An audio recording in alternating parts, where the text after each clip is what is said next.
You should have access to do that whenever you're ready. Okay, cool. He's ready. I like your style. Thank you. Thank you. I'm so excited to do this. This was so fun. So it's 12:30, and I know that we are a bit pressed for time. So I actually had something come up. So I have a workshop that I have to teach for my job at 1, and completely forgot about it. And so Mags is aware. And so what I'm doing is I'm going to present the content in 30 minutes. And then Mags is actually going to take over for a working session. So given the information that's presented, you all will then have conversation around, okay, so how can we actually bring this to life in our own community? So just FYI, in terms of just how the session will run today, I'll tell you a little bit about myself. My name is Matt Williams. I'm a facilitator and leadership trainer for an organization called Life Labs Learning. We're out of New York and San Francisco, and we primarily train managers and executives at tech companies and innovative organizations across the globe, and have been doing that work for about 2 years. Prior to joining, I was a director in the Office of Diversity and Inclusion at Wake Forest University, and just had the great honor of working with Mags and Alan and the Hustle team to essentially create the organization as it is today. And so we were involved in building it out and helping entrepreneurs from underrepresented groups gain access to the resources that they need to really advance their business in Winston-Salem. So it's just good to reconnect and really share some of the things that I've learned along the way. I also identify as a Black queer man. So this is a community that I am a part of, and am just excited to discuss. So that's me in a nutshell, and what we're doing today. Mags, anything to add, or would you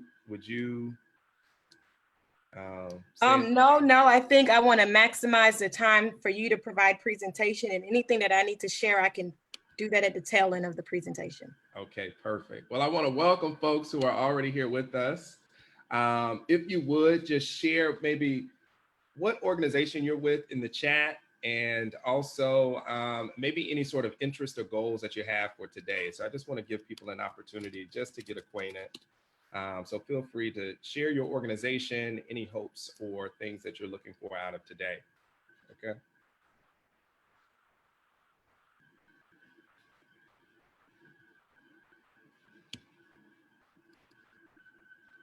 All right. Hey, Nora, also from Wake Forest. Love Out Loud, Winston. Hey, Santiago, good to see you. All right, marketing professor at the School of Business, excellent. Also UNCW, intern with the Center for Entrepreneurship and Innovation. So excellent representation here. So I'm glad to hear that people are connected to so many different organizations. So I'll go ahead and jump right in. First thing I'll share is just terminology. So when we think about the LGBTQIA community, these are actually distinct groups that are part of a larger community. So when we talk about the L and LGBTQ, that's lesbian, gay, a woman who is sexually attracted to women, gay, a man who is sexually attracted to men, bisexual, someone who is sexually attracted to both men and women, transgender, people who are represented across the gender identity spectrum. So whose gender identity and expression or behavior is different from those typically associated with their assigned sex at birth. Queer is an umbrella term that's being used across the community, not to categorize sex or sexuality, but to really represent the fluidity in the identity. Intersex is the I, and that represents a person who was born with reproductive or sexual anatomy. That is, getting a pop-up here. That is typically male and or female. And then asexual is someone who does not experience sexual attraction. And so I think it's important to have these terms defined, and also just acknowledge that in marketing to the LGBT community, you also are marketing to various segments right? There are various identity groups that are represented in the community. So I won't spend too much time here because there are community resources available that really go deep in terms of training and terminology and what these different identity groups represent. I want to go ahead and keep us moving forward. And just generally, when I share statistics, I'm pulling from several research centers. I'll share a significant amount of research from Google that did a comprehensive study on the LGBT community a little bit later. But when we look at the number of Americans identifying as LGBT, the numbers are rising, right? So we're a little over 10 million. This is as of 2016. I can imagine that in 2020, those numbers are increasing steadily. The other thing I'll mention, these are some statistics from the UCLA Williams Institute in their law school that does a lot of comprehensive study of the LGBT community. And so in terms of the numbers at present, it's a little over 13 million. In terms of transgender folks who identify, 1.4. When we look at transgender youth, 150,000. Now, the interesting thing about these data points is we still are trying to get an accurate measure of the LGBT community. So not everyone discloses their identity in these particular groups because of the stigma and the discrimination that comes with the identity. So these are our best estimates at the population at present. And just know that it may even be more, okay? The other thing that I'll mention when we think of LGBTQ identity is that it intersects with so many other identities. So this isn't a monolithic group by any means. And I know you all have participated in several other sessions about the Latinx community and the Black community, and some of the things were shared there. But it's important to recognize that this is just one aspect of a person's identity and that they carry multiple dimensions, right? So they're someone's daughter or son, they're a good listener, a caregiver, they're digitally savvy, they're innovators, they're creatives, they're professionals, they're political leaders, people who are degreed, people who are not. And so I think it's important to understand this segment as occupying multiple other demographic groups. All right, so it's not just the LGBTQ community, it's the LGBT community and those important aspects of their identity. Okay, so I want you to think expansively when it comes to creating campaigns or creating marketing programs or initiatives targeted to the group. Okay. When we look at social acceptance of LGBT people, this also comes out of the Williams Institute at UCLA. The national average is about 63%. And so this is actually broken down by state. And so you can see where North Carolina falls, right? So there's a growing acceptance among Americans. And then there are some geographies and locations in the country that are more accepting than others, obviously. And so when we look at that national average, this is where North Carolina currently is, okay? So there's a growing acceptance and still work to do, okay? With that, one of the things that I wanna mention is that this is also a marginalized group because of the lack of acceptance in some areas. The reality is that this is a population segment that is experiencing discrimination at disproportionate amounts because of their identity. And so this is some important statistic that was pulled from the National Transgender Discrimination Survey. And it explains how LGBT people are experiencing the world. So when we look at suicide attempts and people who are harassed by law enforcement, when you see that more than half of LGBT identified folks experience bullying or harassment at school and in the workplace. So in terms of access to employment and opportunity, there are still limitations that people experience as a result of the identity. 60% had a doctor or healthcare provider refuse treatment. 69% may experience homelessness at some point.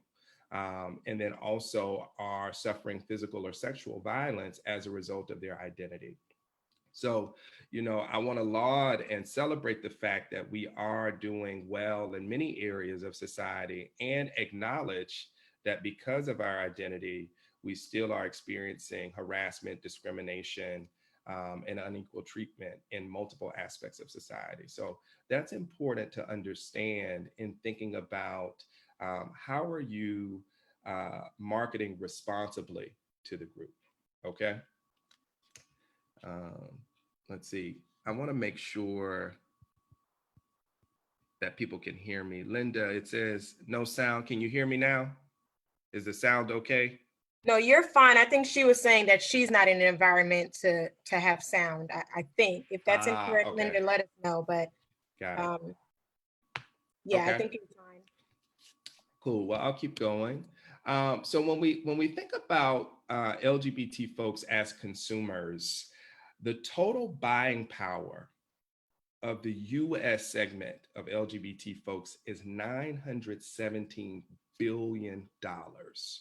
And so what that means is the actual disposable income or discretionary income that they're putting toward products and services. And so this is significant. I mean, this is the size of some GDPs in the world when you think about it, but this is just one consumer segment in the US. So there's tremendous opportunity in terms of tapping into the LGBT community and again, engaging them responsibly with your product or your service. And so when it comes to what members of the LGBT folks community value, the first thing I'd like to mention is inspiration. And so this was a survey that was conducted by Google, and the link is in the PowerPoint. I'll make sure that you all have access to it. But 69% of LGBT respondents say that they enjoy inspirational LGBT themed advertising. And so when you think of inspirational content, what I'm saying is content that affirms the identity and the experience. Okay, so this is a really interesting ad that was put out by Gillette last year, where a dad is actually helping his transgender son shave for the very first time. And so for folks who have people in their lives who've navigated the transition process with trans identity, as a result of hormone therapy and really coming into owning your new identity, it's a process and it's a beautiful thing. And so to have the support and love of family really is inspiring and affirming that gender transition.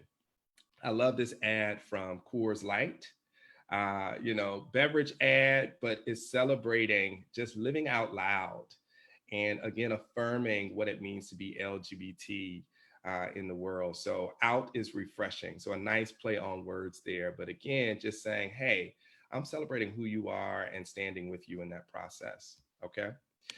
The other thing that we value is humor. And so 79% of LGBT respondents say that they enjoy funny LGBT themed ads, according to Google research.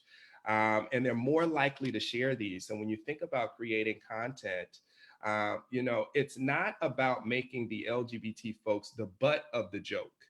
So that would be stereotypical. That isn't what this is about, but this is about engaging LGBT people in humorous situations. And so, having them as central characters or central figures in content that is funny.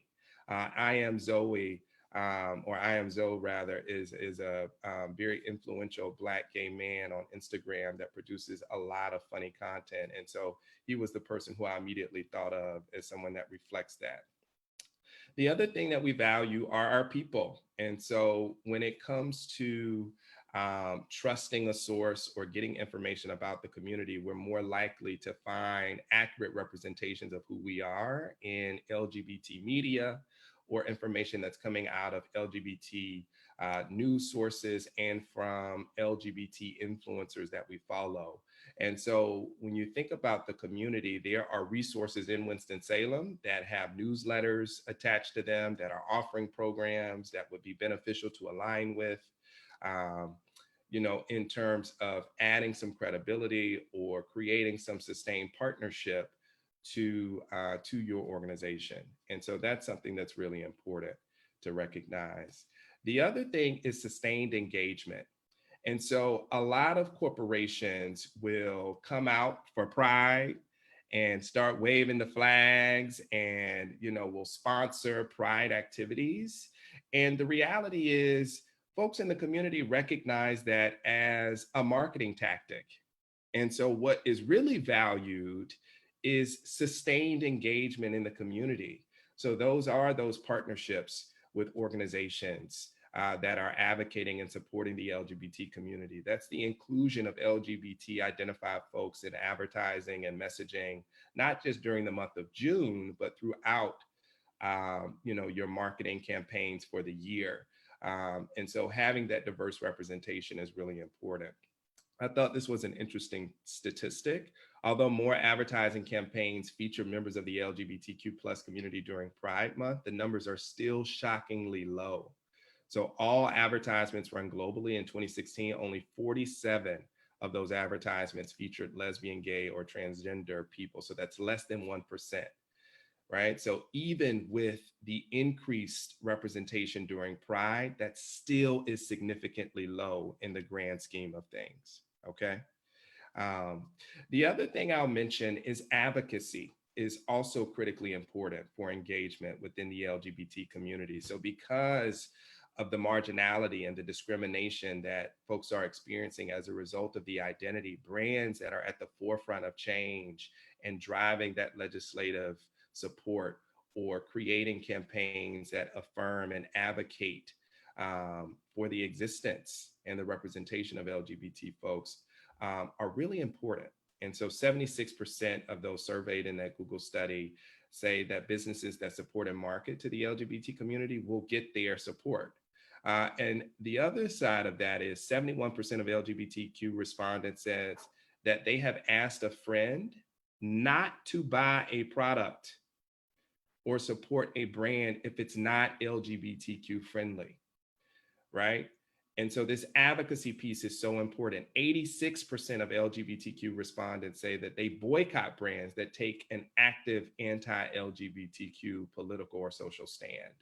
And so really being engaged in the experience of LGBT folks means understanding the ways in which they're experiencing discrimination in society and trying to do something about it, and using your influence, using your brand as a means to do so.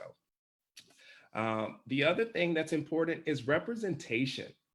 And so because this is a marginalized community, their stories and experiences are not amplified in mainstream media. We're not seeing as much or as frequent visibility of the experience as we would folks who identify as heterosexual. And so being able to showcase LGBT folks in normal everyday life is really important. And so what was interesting is that 61% of LGBT consumers feel that their lifestyle wasn't sufficiently represented in advertising. And so what that means is showing LGBT folks at dinner, hiking, in love, right? Experiencing death, the range of emotions that come with just being a human in the world is so important. And so finding ways to elevate those experiences and tell those stories in really powerful, impactful ways is important when trying to really support the community in a meaningful and intentional way. The other thing that I'll mention is it's not just about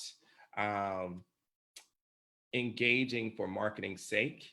What's really important is to understand what are the internal business operations that you all have at the organization, right? So one really useful resource is the Human Rights Campaign has a corporate index that assesses how LGBT friendly and safe a business is. And so I think that's a great starting point for understanding what are the things I need to do within my company to ensure that I'm creating a space that is not only supporting the LGBTQ community externally, but I'm actually embedding and creating opportunity for the community with my organization.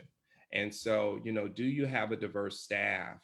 When it comes to supporting the trans community, are your facilities gender neutral? Are there environmental cues within your brick and mortar that suggest that this is a safe space, or online that suggests that this is a safe space? So including rainbow flags and identity affirming art and imagery become really important. Having your staff go through safe zone training, right? So that they have a fluency in terms of engaging with the community as customers, right? And as colleagues. And then also doing an extensive review of your benefits to see if those are things that are gender affirming or support the LGBT folks who may work for your organization. And then also making sure that people are paid fairly as well, okay? And so these are some marketing dues that were put out by the Human Rights Campaign. Many of these are things that I've mentioned in terms of being inclusive and diverse. What we often see in advertising and campaigns promoted to the LGBT community is that they often reflect white cisgender men.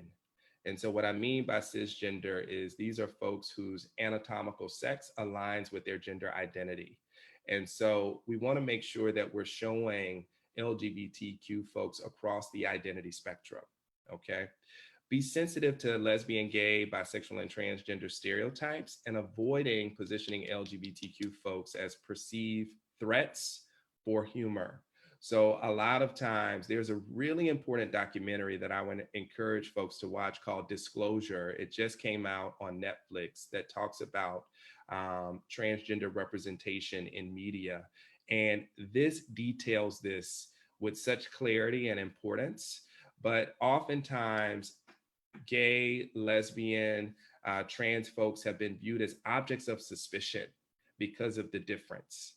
And so that makes them the threat or this humorous figure that's the butt of the jokes, that because of their identity, harm is justified, right? And so we want to make sure that we're being sensitive to those types of narratives or tropes in the marketing that's being produced. It's also important to do good market research, right? So understanding what messages, is really resonating with the community right now. What are the things that they value? Going national. So this is a national resource, but I would say for folks in Winston and the Triad area, really thinking about who are the people in your local community who you can support and partner with in creating content or showing that level of commitment to the community. The other thing is just being consistent and confident, right? So, again, not the one-off or the ad hoc advertisement because it's convenient or because this is a moment in time that affirms the LGBT community, but something that's much more sustained, okay? Then when it comes to don'ts, avoiding stereotypes and cliches, authenticity goes a long way. So making sure that we're partnering with people, again, across the identity spectrum, showing LGBT folks in everyday situations, driving, shopping, eating, same-sex pairings with physical affection. The reality is the identity as a result of marginality, when it comes to love and affection, that is often something that isn't happening in media or in advertisement. So showing the love and affection that people have as a result of their identity is so important. And then again, those unexpected twists or becoming the butt of the joke, right? So for folks who are experiencing bullying because of the identity, it's so important to counteract that narrative and experience with advertising that's affirming and supportive, okay? And so that's something that is going to be available in the deck. And so this is also related to transgender identity as well. So making sure that you are using folks who identify as trans in any sort of advertising that promotes the identity or supports the identity. And again, not making them the butt of the joke. So it's 12:55. I actually have to jump, but I want to make sure that there's an opportunity for questions or any comments before I leave to hop for the 1 o'clock. But this is pretty comprehensive. I'm happy to go deeper and connect with people one-on-one, I'm going to share my contact information with Mags, and she's going to pass that along. But yeah, in terms of creating opportunities for one-on-one coaching or doing some consulting, that's something that I'm offering as an in-kind service as a part of my commitment to Hustle Winston-Salem. And so that's something that logistically Mags and I will be working out. Thank you so much, Matt. This presentation, even though it was, I mean, within 25 minutes, you really gave us so much. And I hope that the audience agrees, and we'll move into the second part of this before you have to go. But are there any questions that Matt could potentially give a response to that you all may have? And if the question is, will this presentation be shared? The answer is yes. We will share this presentation. So you will have access to it. But is there any question really quickly before he has to go from anyone? And I think Alan may be keeping an eye on Facebook, if there's any questions from the Facebook Live. If not, we'll jump into the second part. We don't have any in Facebook Live yet. Okay, thank you. I just see a lot of praise in our chat right now. We have such a good group in here today. I know we're about to have a nice discussion. We even have someone from the UK, I saw. Oh, wow. Join us today. That's excellent. Kelsey, I think was the name I saw. With Shift, is it Shift Creative? Culture Shift is the name of the company. It's a software development company in Manchester. So thank you for joining us. Matt, thank you again so much. This presentation may already be in my inbox, but if not, once again, everyone, we will get it to you. Matt is a great member of our board, and we're so happy that he has committed to being a resource to you all. And like he said, we'll work out the logistics. If you are interested, just reach out to Hustle. Matt, we'll let you skedaddle. Thank you so much. Thank you. Love y'all. Best of luck too. I'm missing Winston-Salem, so hopefully I'll get an opportunity to come up sometime soon. All right. Absolutely. See y'all. Okay, bye. Bye-bye. So Alan will help me run this next part of our workshop today. It'll be maybe about 15 minutes of a conversation. Is Alan still with us? There he is. Yeah, I'm here. 15 minutes of a conversation, kind of based on some of the things that we just learned from Matt, and kind of just have some discussions around it as it relates to our community. And I know that we have some people that are not in Winston-Salem or in the Triad, but definitely how it relates to your community as well. Alan, do you want to start us off? Sure. One of the things that I'll throw out a question to ask you to think about it. And if you have responses, feel free to share them verbally. You don't have to limit yourself to the chat, but if you prefer to put them in the chat, that'd be fine. But with each of these 3 sessions that we've had focusing on inclusive marketing, each presenter has shared with us, here's what we value. Here's who we are. Here's how we think. And all of those things translate into buying behavior. So the burden is on us as business owners. What are we doing, or what can we consider doing if we're not doing them already, to connect more effectively with the African American community, with the Hispanic Latinx community, and today we're focused on the LGBTQ+ community.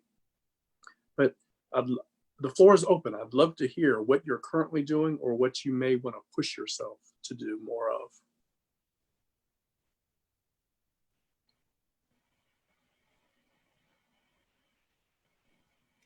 Y'all aren't making me look good. I'll start with the response to that if I think I understand the question. As I think about even Hustle as an organization, we're obviously focused on inclusive entrepreneurship in general, but I think we do, I'll talk about what I think we do well and what I think we can do better as it relates specifically to the LGBTQIA+ community. As I think about some of the things that Matt just shared with us, I think we've done a decent job of ensuring the community and when I say the community, I mean the broader community of Winston-Salem and the Triad, know that we are an ally to the LGBTQIA+ community, but I don't know that we have done a good job of creating programming and other things like we've done maybe for the Hispanic Latinx community or or maybe the Black community. I think we can do a better job in that area as Hustle, which is an organization focused on inclusiveness, guys. So I just really want to stress that, that we can all do better. And Matt, even though he's not with us right now, Matt is a member of our board. And so when we were building Hustle, the LGBTQIA+ community was part of what we thought through he's one of the founders as well, along with me. We thought through these things. I just think we have not done that great of a job making sure that we've done extra programming. But going back to answer the question of what we've done well, I think some of that, and this is not excusing that we haven't done specific programming for the LGBTQIA+ programming community. I think what we've done well is to us, and something that I think Matt showed in his presentation today, we saw the same thing with Carla's presentation last week and with my presentation the first week, is for us, well, we know that the LGBTQIA+ community is a marginalized community, but for us, we don't treat them any different, right? So when we put out our resources, it's also for them. But I think we do need to do a better job of making sure that they understand that this resource is for also the LGBTQIA+ community. Yes, they're human. Yes, they are somebody's daughter, somebody's son. But Hustle needs to explicitly be able to tell them, yes, you come to us too. You are part of the us in Hustle. Come to us too. So I think that's what we do well, but what we can do better. Anyone else? I was gonna say, oh, sorry. No, you can help me out. Okay, I don't have a business or anything, but one thing that I've kind of noticed in terms of when I see marketing campaigns and things like that on social media, or just marketing that businesses do in general on any platform, a lot of the times you can tell that the people that they're trying to reach are not in the room when these decisions are being made, in terms of how they deliver information, how they market their product and whatnot. So an example I can think of is people in the beauty industry with foundations, for example, when they try to represent different foundation ranges, and they'll have hands on the screen showing you the different colored hands, different people with different skin tones. With a Black hand, it'll be Black. It'll be the color of my hand right now, it'll be this same color right here. And people don't realize that Black people do have, the skin tone changes from the back to the front. And it's simple, well, not really that simple, but it's things like that are actually really important, and kind of show okay, you might not have the people that you need on your team to kind of steer you in the correct direction, and make sure that you're representing and giving a good story, or just representing the people that you're trying to reach really well. Sometimes you can definitely see when those people are not in the room. So Matt was saying, it's really important to have these marginalized identities there, not to tokenize or to be oh, what are your thoughts? What do you think? But they should just be in these positions in general. Really. Excellent point. Excellent. Very point. well said. And Chloe was the first one to get to her keyboard and say yes with all caps. I couldn't do it quick enough. So thank you, Chloe, for saying what I was feeling. Tracy, I think you wanted to add something to that. So, as far as I'm a health insurance agent, so I don't have a whole lot of control as far as what marketing materials I'm allowed to use. But for me, coming to something like this, and I think is important for all people everywhere, the more education and comfortable you can be with different types of people, the more beneficial all of us can be as business owners, right? I mean, you have no control if you have a brick and mortar shop who walks in the door, and you certainly don't want to be ooh, you don't want to act weird. I think that was something that Matt highlighted about just people are people, right? It doesn't matter, people are people. We want to see each other eating and having friends and with relationships. And the more comfortable, I think, and more educated all of us can be on different types of people, it just makes all of us better as human beings and business owners. But yeah, Absolutely. I just appreciate that this class is being offered. Yeah. one of the things, oh, go ahead, Magdalene, I'm sorry. No. I was just going to agree with her and say, like, absolutely, people are human. I think that's one of the biggest things that we stress each week in this series, that to remind you, Black, brown, red, yellow, green, gay, straight, whatever the situation is, at the end of the day, everyone is human. We're still under that one human race. And that's what we're trying to get people to understand. But go ahead, Alan. I was going to say that as Tracy was talking, she made me remember a time long ago when we used to get together in person. And one of the things that we can do, if we ever can get together in person, but even virtually, we can go to, if we want to connect with people, don't always expect them to just come to us. Go to where they are. There are events that any population of people has that are open to the public. And one of the things that we're trying to do when we're marketing our business is connecting with them. We want to learn from them. We want to understand them. We want to listen to them. So we should show up not only to where we would normally go, but go to some places that we might not normally go, because we're being intentional about hearing voices that we might otherwise not hear. Yeah. So before I ask the next question / make a statement, I do want to point out something I see in the chat here. And honestly, it's unacceptable that I still cannot say your name right. So don't give me any grace. Like it's unacceptable. She has told me her name about 5 times at this point. Aixa. Aixa. Yes, that's unacceptable. It is. It's truly unacceptable. I'm not giving myself any grace on that, because it's really unacceptable. I'm joking. But Aixa made it really. I wanted to make sure I publicly say this for those on Facebook that may not see this. She said, I mean, if you want to say it, you can. I don't have to be your mouthpiece. That's okay. Just want anyone to know that I am a safe person. I have a safe space. If you feel that you're struggling in any way, or you need someone to talk to, you're being bullied, or you just need someone to talk to for a minute or an hour, I'm here. My number is 336-251-5899. I don't care what it's about. You can come and talk to me. Thank you so much for offering that. Thank you. I do see a question, Roger. Let me get to Roger's question in the chat before I make the statement I wanted to make. And the question is, does Hustle make itself available as a resource to local traditional ad agencies to help those agencies develop more effective marketing? Am I getting it? Okay, marketing communications appropriate for today's diverse environment. The short answer to that question is yes.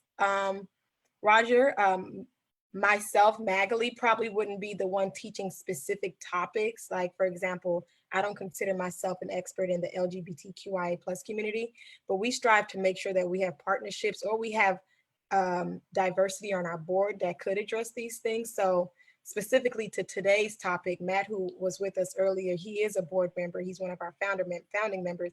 And this is the work that he does every day. This is part of the work. He continued his commitment to Hustle even after he left Winston-Salem. He now resides in New York because that's how much he believed in helping us kind of make Winston-Salem have a more inclusive space. So if you're talking about specific to that community, we have resources, but if you're talking about in general, yes, if you were to visit our website, one of the things, if you go to our Roots page and scroll all the way to the bottom of our Roots page, it kind of lays out, and we're revamping our website. So one day we'll have a tab that actually says our services.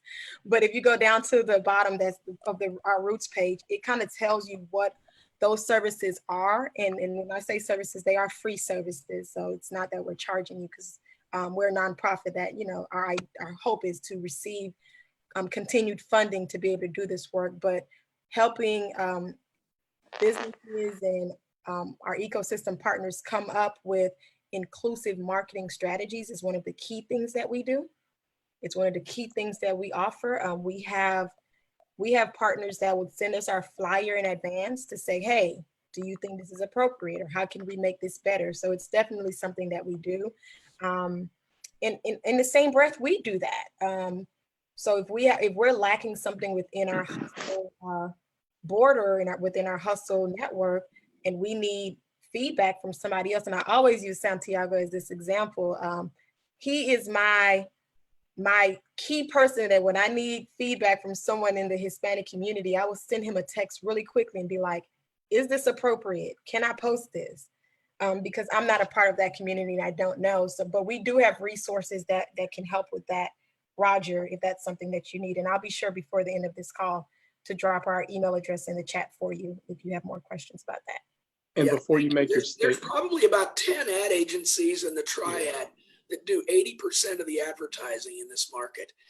And if you were able to build your awareness among those agencies, I think you would get a much more aggressive response from them in reaching the diversity in their messaging than what they do now. It's just a matter of marketing yourselves to them that might actually help this whole cause. Yeah, you're absolutely right. And that's something that we probably need to do more of. So thank you for that. Thank you.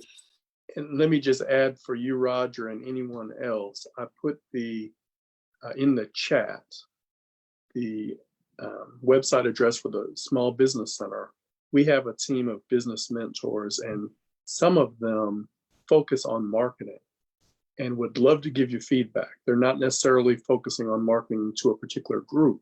However, a lot of their experience has been, here's how you market effectively to different groups, or here's some things to consider. So if we can help, that service is free also, or paid for by your tax dollars. So we would love to connect with you or others that are interested in being more effective in marketing. Super, thank you. Thanks, Alan. Sure. So what I wanted to have us discuss a little bit within the last few minutes that we have, and if you have other questions, please pop in. But something that I found really interesting in Matt's presentation today, and I really never gave it any thought before I saw it on the presentation, was when he said kind of having safe zones, I think is what it was called, and kind of having representation in your space to let the LGBTQIA plus community know that this is a space that they are welcome to. I honestly never thought, hey, maybe we should have a flag here or something that says you're welcome here. And I wondered, my question is, I wonder how many of you, if you have a brick and mortar space, is that something that you was part of your plan? Do you have representation? Is it something you think that you will consider going forward? Like, I think he really brought that to my attention, and I was like, whoa, I never thought about that until this moment. So anybody that, especially the people with the brick and mortar space, but even those with online businesses, like, is there an identifying factor on your website that kind of let people know that this space is safe? And if not, is that something, you know, we could do better as a community? I just want to reiterate how important that is. I moved back to Winston about a year ago, and I was driving around, and as part of the queer community, some people have rainbow flags on their front porches, and I'm like driving around with my friends, and we're like, should we go knock on their door? Like, it really does, it goes such a long way. I used to have professors that would put a little safe zone sticker on their door, and it was like a known label, and it goes a really long way, even the tiniest little flag. So I just want to really hit that point home. Well, and I don't know, Magali, or if you or anyone here knows, but I know, like for victims of any type of abuse, like you can put like a little black dot on your hand to kind of identify, and it's supposed to be like a, you know, low-key kind of way of notifying people around you of, please help me.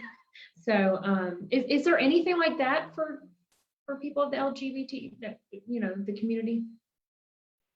I don't know the answer to that question. Does anyone on the call potentially know? So the yellow equal sign with the blue background, that's a really common sticker you might see as bumper stickers, but it's just like a bold yellow equal sign in a blue square. And I think that's like maybe part of like the Human Rights Campaign or something, but it's like a pretty known symbol. Oh, that's really good to know. That is cool. I had no idea. I've probably seen it and not known what it was, but now I'll see it again and know what it is. Thanks. Oh, my niece has got it. She's so wonderful. I'm gonna Google it because I don't think I've seen it, honestly. But So any thoughts for some of you that I know have brick and mortar spaces? Has this come up for you? Are there any examples of this? It's just it never really clicked with me before today. So I'm really intrigued by it. Any feedback on that before we move on to the next question?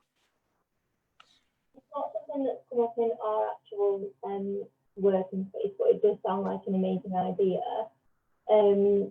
We work with quite a lot of universities, and I know like it's something that's quite common in the higher education sector, like specific safe places for LGBTQ members of the community.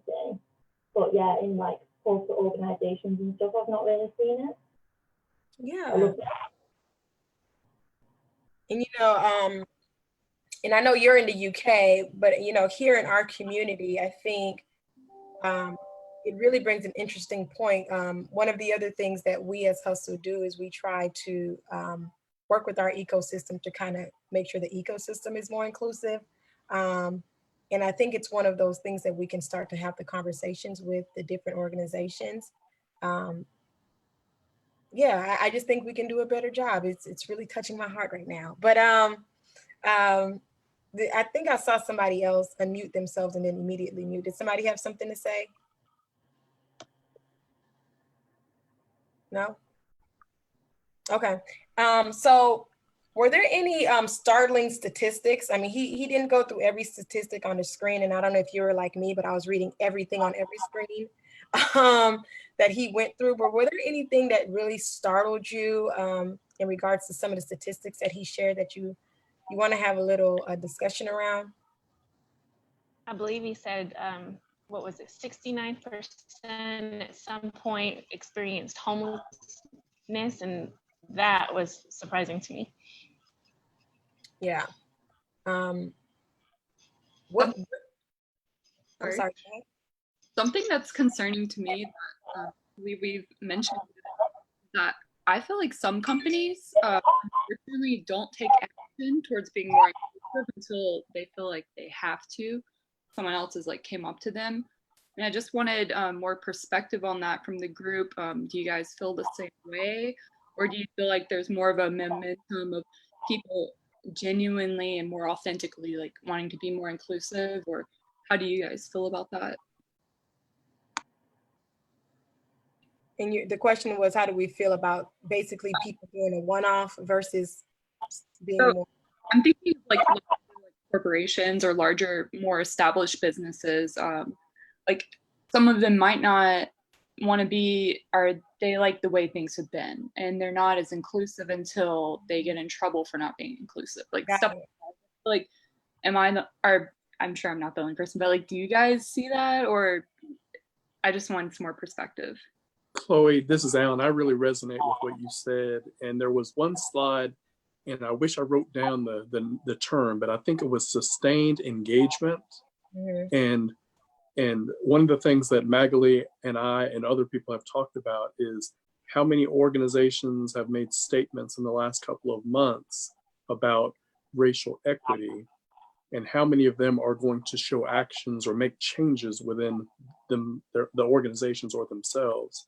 So to your point, as it speaks to the LGBTQ community, I think there are a lot of people who during Pride Month may say, oh yeah, we support it, or let's wave the flag, or let's make whatever statement. But then 12 months go by and you don't hear a word. And so I think that's frustrating to each community, whether we're talking about the African-American community like we did 2 weeks ago, the Hispanic community like we did last week, the women population that we're going to speak about next week. It's got to be real, and it's real when the organization truly changes how it operates and who is making the decisions. Thank you. Does somebody have something else to add to that? Hey, I'll chime in there. I think the big thing here was... Jeff, we can't hear you. Sorry. Okay, there you go. I think you're better now. I think the big thing is when you have almost $1 trillion of disposable income from this community, that's when businesses start paying attention. And you're starting to see them do better a little each year. I know even since I've been participating in Pride events the past couple of years, you see them do a little better because it's starting to be a little bit more genuine. It's going to get better. Just imagine what it's going to be like in 10 years from now. And I think that's the focus is keep progressing. And as we learn better, we do better. Yeah. So to Chloe's point and to what Jeff just said, absolutely. What was in a positive way astonishing to me was seeing that buying power. I think the number was $970 billion, I think is what we saw. That number, if I remember our statistics from last week and our statistic even from the week before, I think it was higher than both of those community buying powers. I think it was higher than the Black African American community and higher than the Hispanic Latinx community. And that really goes into the point that he made that of the intersections. So while you may have someone that falls into the LGBTQIA plus community, they may also be Black. They may also be Hispanic. They may also be whatever, white, whatever categories we want to put people at, they still fall into the LGBTQIA plus community. And that buying power is massive. And if you're a business or if you're a company that brings people in, I mean, there's no way you can ignore that. You absolutely cannot ignore that. And if you do, it's going to be to your own detriment, you know? But even with such an amazing buying power, it was really sad to see that 1% or less than 1% of ads 4 years ago during Pride Month was what the advertising community catered to. Only less than 1%. That's insane. Do you see this buying power? Are you crazy? Granted, like I said, he gave us statistics from 2016, and it may very well be different from 2019 in those 3 years. Of course, we wouldn't have 2020 statistics yet, but I can't imagine that it jumped from 1% to 20%. I don't think that that's true. So even if it did increase, I wouldn't imagine that it increased by such a large number. And it really screams that we, and when I say we, I don't mean our local community, we as a nation have to do better in how we market and advertise to this specific community. So I think that's the data to me. I sat there and I was like, what? Like, huh? And then as I start to close this out, and if we have any other questions, I start to close this out, I really want to reiterate again, kind of the common themes we've seen throughout the 3 weeks so far, in addition to what I've already mentioned about people being human. Something else that I want to say, and Alan mentioned this a little bit and Chloe touched on a little bit, everything that we've noticed, and today is stressed again, you have to be authentic. So these one-offs, we're only going to do something during Pride Month or only recognize you during Pride Month.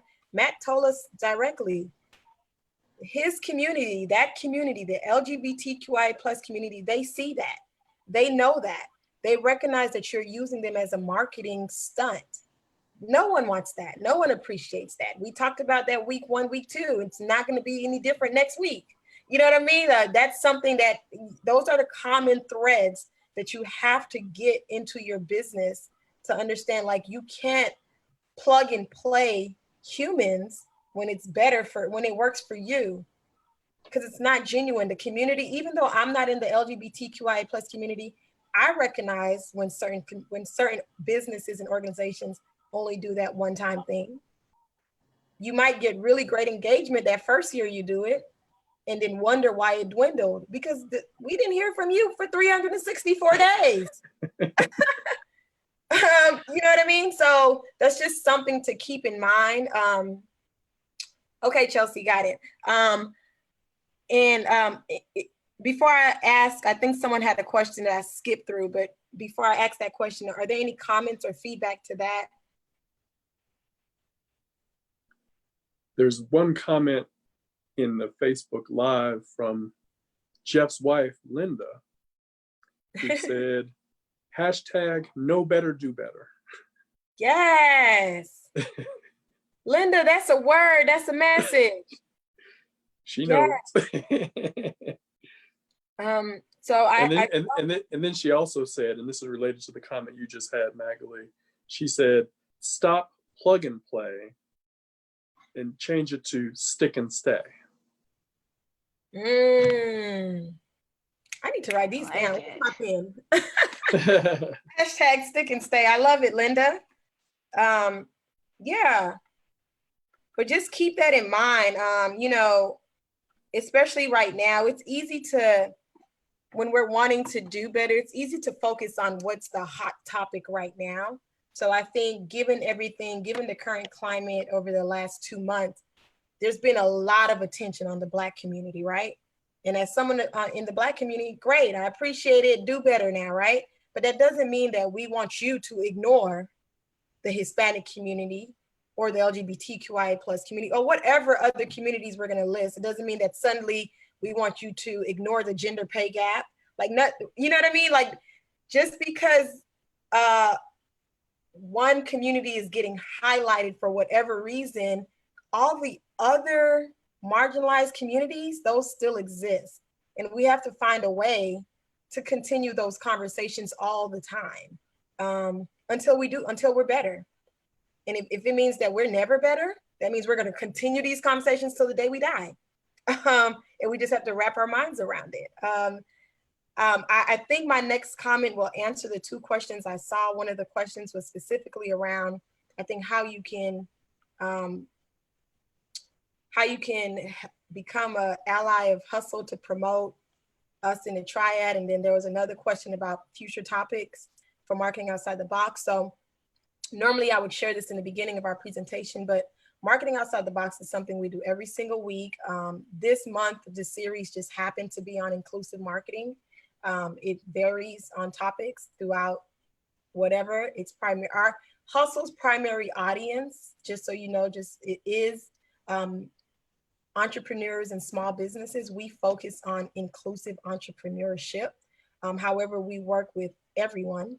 So we have people that don't own a small business and that's not an entrepreneur that just wants to come to our things, and we're happy to have them. But most of our things will always be catered to that audience. So how we started marketing outside the box is we surveyed entrepreneurs in the Winston-Salem community to find out what their greatest need was. And we found that the overwhelming response is that they needed assistance in marketing.